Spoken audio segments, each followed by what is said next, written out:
So we've just been through a really busy period in the calendar.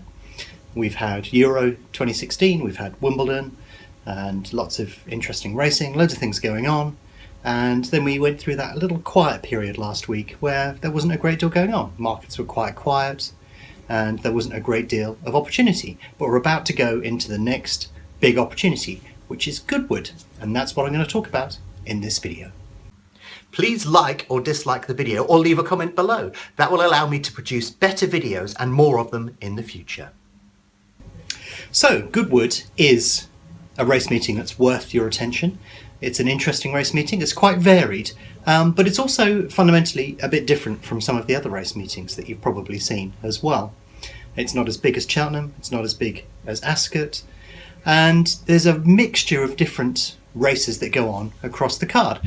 But if you look at the statistics, that sort of stands out. You can see that you can get some quite low turnover races, and you can get some decent turnover races. But by low and decent, what we're talking about is, $250,000 perhaps for a very competitive handicap that's of a lower quality at Goodwood. And you could be talking 2 to 3 million for some of the feature races. Some of the feature races really do stand out. But what you notice across this multi-day meeting is that generally it's some good quality races surrounded by a lot of other stuff.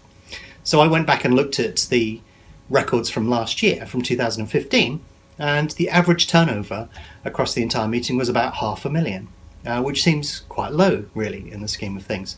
Now a lot of that can depend upon the price of the favourite, the level of interest in the individual market and so on and so forth. But typically you find with Goodwood is it doesn't trade quite the same way as, say, an Ascot would trade. It's unlikely that you will see the same pattern of behaviour there.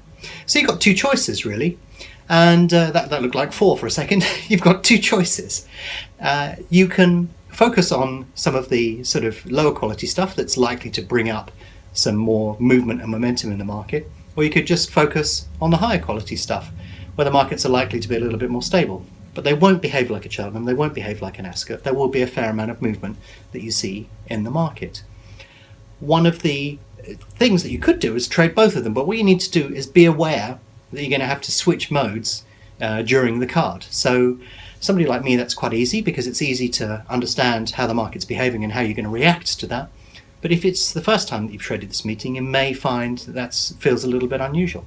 The switch from good to lower quality is quite rapid.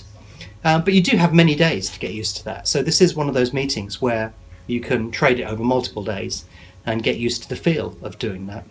And like I said just a second ago, you're not obliged to trade every single race. And if you prefer some of the lower quality stuff, then you may just trade that and ignore the big quality stuff, or vice versa. It's entirely up to you.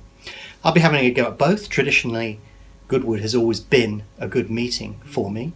And I suspect and hope that this year it will be again. I remember one year I had a bit of a disaster, but by disaster I mean I didn't make as much as I thought, and that didn't go down too well. But typically most years I've been able to do okay at Goodwood, but it's definitely not the sort of meeting that I'm going to attempt to slaughter like an Ascot or a Goodwood. It's unlikely that that will... I said Goodwood, didn't I? I meant Cheltenham.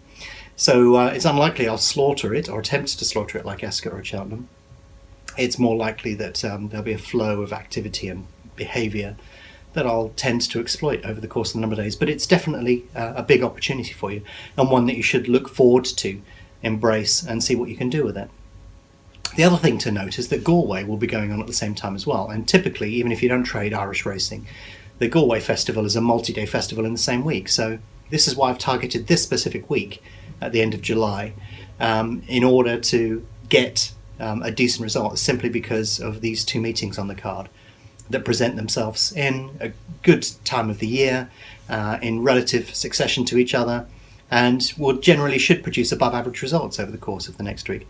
So Goodwood is the main focus. Galway is nice to be thrown into the mix and should produce some opportunities, but overall I'm expecting it to be a good week, and that will be my focus next week, is to try and maximise and make the most of that. But also be aware that Goodwood doesn't act like a Cheltenham or an Ascot or some of these other big meetings. It behaves fairly differently, and that may suit you or it may not suit you.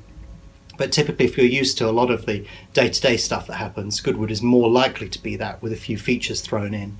than some of the other meetings of similar awareness. So that's something you need to take into account next week, but it should be a good one, hopefully. And I look forward to reporting back and seeing how things have gone, and hope that you have a good Goodwood. Click here to subscribe to our YouTube channel. You'll get instant notification of new videos as they're released.